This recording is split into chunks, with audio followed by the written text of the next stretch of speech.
1663 साल उजाडले तेव्हा पुणे शहर हे स्वराज्याचे नाही तर मुघलांचे लष्करी ठाणे बनले होते। दख्खनचा सुभेदार शाहिस्तेखान याने तब्बल 1 लाखाची फौज घेऊन पुण्यावर कब्जा मिळवला होता। त्याची वेढा घालण्याची पद्धत इतकी कडक होती की पुण्यात हवा सुद्धा त्याच्या परवानगीशिवाय शिरू शकणार नव्हती। विशेष म्हणजे शाहिस्तेखानाने खुद्द शिवरायांचे बालपण जेथे गेले त्या लाल महालातच आपला मुक्काम ठोकला होता। मराठा सैन्याकडे त्यावेळी फक्त काही हजार मावळे होते जे 1 लाखाच्या मुघल फौजेसमोर मैदानी युद्धात टिकणं अशक्य होते। सरळ युद्धाचा मार्ग बंद झाला होता आणि 3 वर्षांपासून चाललेला हा वेढा स्वराज्याचा श्वास कोंडत होता। शाहिस्तेखान केवळ जमिनीवर कब्जा करत नव्हता तर तो मराठ्यांचे मनोधैर्य खचवण्याचा प्रयत्न करत होता।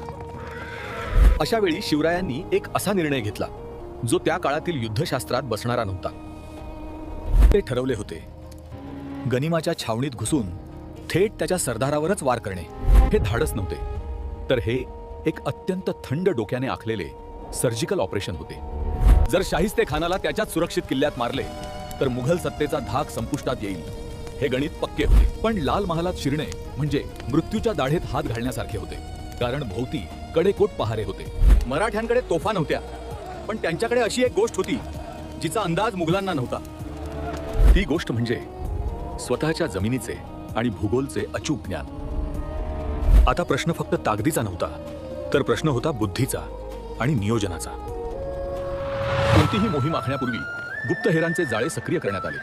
बहिर्जी नाईक यांनी पुण्याचा कोपरा न कोपरा तपासला। लाल महालाची रचना शिवरायांना मुखोद्गत होती, पण आता तिथे मुघलांनी काय बदल केले आहेत हे पाहणं गरजेचे होते। पहारे कधी बदलतात, स्वयंपाकघर कुठे आहे आणि खान नक्की कोणत्या खोलीत झोपतो याची माहिती काढली गेली। महिन्याभराच्या रेकीनंतर एक त्रुटी लक्षात आली। रमजानचा महिना सुरू असल्याने रात्रीच्या वेळी थोडी शिथिलता असते। तसेच एप्रिल महिन्यात लग्नसराईचे दिवस असल्याने पुण्यात रात्री उशिरापर्यंत वरातींची वर्दळ असे। मुघल सैनिकांना या वरातींच्या आवाजाची आणि गर्दीची सवय झाली होती। हीच सवय मराठ्यांचे हत्यार बनणार होती। शत्रूची मानसिक स्थिती आणि त्याच्या सवयींचा अभ्यास करणे हे गनिमी काव्याचं पहिले सूत्र आहे। पुण्यात शिरण्याचे मार्ग आणि काम फत्ते झाल्यावर निष्ठून जाण्याचे मार्ग आधीच निश्चित केले गेले। मोहिमेसाठी हजारो सैनिकांची गरज नव्हती, फक्त निवडक 400 ते 500 जिगरबाज मावळ्यांची निवड करण्यात आली। लाल महालाच्या मागील बाजूची एक भिंत कच्ची आहे किंवा खिडकीतून प्रवेश करता येईल हे हेरांनी शोधून काढले होते। स्वतःचे अस्तित्व लपवण्यासाठी वेषांतर करणे ही या रणनीतीची दुसरी महत्त्वाची पायरी होती। शत्रू गाफील कधी असतो याचे टायमिंग साधणं म्हणजे अर्धी लढाई जिंकण्यासारखी असते। ही मोहीम आवाजावर नाही तर शांततेवर अवलंबून होती। एक चूक आणि सर्वनाश अटळ होता। सिंहगडावरून पुण्यात उतरणे आणि पहाटेच्या आत परत जाणे हे वेळेचे गणित मांडले गेले। अखेर 5 एप्रिलची रात्र निश्चित झाली। इतिहासाला कलाटणी देणारा क्षण जवळ आला होता। योजनेनुसार मराठा सैन्य लग्नाच्या वरातीचे सोंग घेऊन पुण्याच्या वेशीवर हजर झाले। मुघल पहारेकऱ्यांनी विचारणा केल्यावर आम्ही लग्नाचे वऱ्हाडी आहोत असे उत्तर देण्यात आले। आत्मविश्वास इतका होता की खुद्द शत्रूनेच त्यांना शहरात प्रवेश करण्याचे दरवाजे उघडून दिले। शहरात शिरल्यावर हे 400 मावळे 2 गटात विभागले गेले। एक गट बाहेरच्या पहारेकऱ्यांवर लक्ष ठेवणार होता। दुसरा गट, ज्याचे नेतृत्व स्वतः राजे करत होते, तो थेट लाल महालाच्या दिशेने सरकला। येथे गोंधळ घालणे हा उद्देश नव्हता तर प्रिसिजन स्ट्राईक म्हणजे अचूक लक्ष्यभेद करणे हे ध्येय होते। महालाच्या स्वयंपाकगृहाची भिंत फोडून आत प्रवेश करण्याचे ठरले। यासाठी लागणारी हत्यारे सोबत होतीच। रात्रीचे 12 उलटून गेले होते। संपूर्ण महाल गाढ झोपेत होता। फक्त काही नोकर जागे होते। आत शिरल्यानंतर आवाजाची पातळी 0 ठेवण्याचे आदेश होते। पायाचा आवाज सुद्धा येऊ द्यायचा नव्हता। प्रत्येक सैनिक आपापली जागा घेत होता। कोणालाही जिवंत पकडले जाण्याची परवानगी नव्हती। जर गाठ पडलीच तर क्षणाचाही विचार न करता वार करणे हेच या गनिमी काव्याचं सूत्र होते। शाहिस्तेखानाच्या शयनकक्षाची दिशा पक्की होती। आता फक्त तिथे पोहोचण्याचे अंतर कापायचे होते। जनानखान्यातून जावे लागणार होते, पण स्त्रियांना धक्का न लावण्याचे स्वराज्याचे संस्कार पाळले गेले। जेव्हा भिंत पडल्याचा थोडा आवाज झाला तेव्हा काही सेवक जागे झाले, पण तोपर्यंत उशीर झाला होता। मराठा वाघ आता शिकारीच्या अगदी जवळ पोहोचला होता। योजना अंमलबजावणीच्या अंतिम टप्प्यात होती। भिंत फोडली गेली।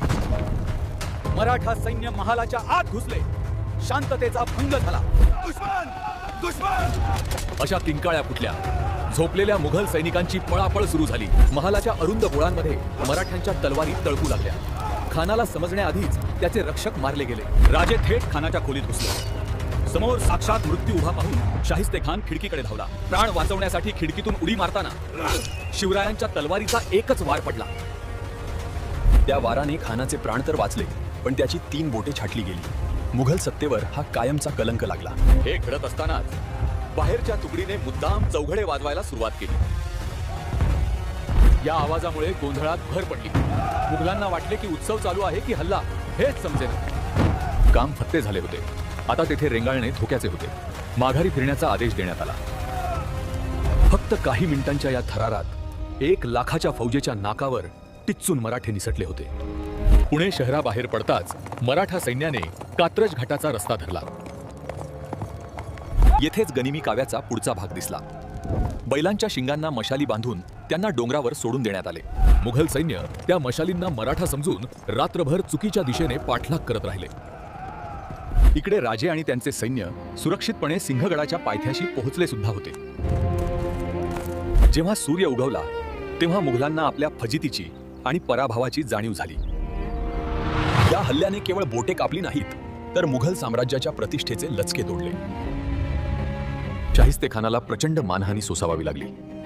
स्वतःच्या महालात जो सुरक्षित नाही, तो दख्खन काय जिंकणार? औरंगजेबाने शिक्षा म्हणून खानाची रवानगी थेट बंगाला केली. एका रात्रीत पुण्याचा वेढा विरघळून गेला. यालाच आधुनिक भाषेत लो इंटेन्सिटी कॉन्फ्लिक्ट किंवा सर्जिकल स्ट्राईक म्हणतात. हीच पद्धत पुढे तानाजी मालुसरे यांनी सिंहगड जिंकताना वापरली. गुप्तता आणि अनपेक्षित हल्ला. सुरतेच्या लुटीमध्येही वेगाने हालचाल आणि शत्रूला सावरण्याची संधी न देणे हेच तत्व वापरलं गेले. संख्येने कमी असूनही बुद्धीच्या जोरावर बलाढ्य शत्रूला कसे नमवता येते याचं हे उत्तम उदाहरण. सभासद बखरीत या घटनेचं वर्णन वाघाने शिकार केल्याप्रमाणे असे केले आहे. आजच्या आधुनिक कमांडो ऑपरेशन्सची बीजे शिवरायांच्या या गनिमी काव्यात 350 वर्षांपूर्वीच रोवली गेली होती. लाल महालाचा हल्ला हा केवळ सूड नव्हता, तर ती स्वराज्याच्या अस्तित्वाची गर्जना होती. यामुळे मावळ्यांमध्ये असा विश्वास निर्माण झाला की मुघल अजय नाहीत, त्यांना हरवता येते. भीतीचे पारडे फिरले. आता मुघल आपल्या छावणीत सुद्धा रात्री डोळ्यात तेल घालून पहारे देऊ लागले. हे युद्ध भूमीसाठी नव्हते, तर ते अस्मितेसाठी होते. आणि ती अस्मिता या हल्ल्याने पुन्हा जागी. जर हा इतिहास तुम्हाला अभिमान देत असेल तर हा व्हिडिओ लाईक करा, शेअर करा आणि सबस्क्राईब करा. पुढच्या मोहिमेत पुन्हा भेटू. जय भवानी, जय शिवाजी.